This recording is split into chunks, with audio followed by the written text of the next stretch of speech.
Welcome to Odisha News 27. Rayagada ସହର ସଦର ମହକୁମା ରାୟଗଡ଼ା ରେଳ ଷ୍ଟେସନ ସମ୍ମୁଖରେ ଥିବା ରେଲ କୋଚ୍ ରେଷ୍ଟୁରାଣ୍ଟରେ ପହଞ୍ଚି ସମସ୍ତ ନଥିପତ୍ର ଯାଞ୍ଚ କରିଥିଲେ।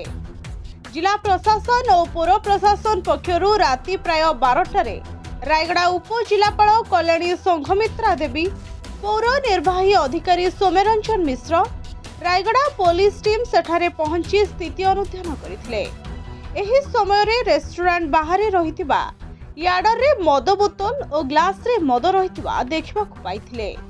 ରେଷ୍ଟୁରାଣ୍ଟରେ ଏହିଭଳି ବେଆଇନ ଭାବେ ମଦ୍ୟପାନ ନ କରିବା ପାଇଁ ଅଧିକାରୀମାନେ ମାଲିକଙ୍କୁ ତାଗିଦ କରିବା ସହିତ 24 ଘଣ୍ଟା ଖୋଲା ରଖିବା ନେଇ ରେଳ କର୍ତ୍ତୃପକ୍ଷ ଦେଇଥିବା ସମସ୍ତ ନଥିପତ୍ର ଦେଖାଇବା ପାଇଁ କହିଥିଲେ। ତେବେ ନଥିପତ୍ର ପାଖରେ ନଥିବାରୁ ପରେ ପୌର କାର୍ଯ୍ୟାଳୟକୁ ଯାଇ ସେଠାରେ ସମସ୍ତ କାଗଜପତ୍ର ଦେଖାଇଥିବା ଜଣାପଡ଼ିଛି। ତେବେ ରେଳବାଇ ଜମିରେ ରହିଥିବା ଉକ୍ତ ରେଲ କୋଚ୍ ରେଷ୍ଟୁରାଣ୍ଟ ନିକଟରେ ଆର୍ପିଏଫ୍ ପକ୍ଷରୁ ପ୍ରତିଦିନ ସୁରକ୍ଷା ବ୍ୟବସ୍ଥା ରହୁନଥିବାରୁ ଏଭଳି ସମସ୍ୟା ଉପୁଜୁଥିବା ସାଧାରଣରେ ଅଭିଯୋଗ ହୋଇଛି।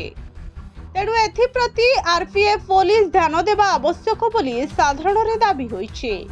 ରାୟଗଡ଼ାରୁ ବ୍ୟୁରୋ ଚିଫ୍ ଦିलीप कुमार का रिपोर्ट, ओडिशा न्यूज 27।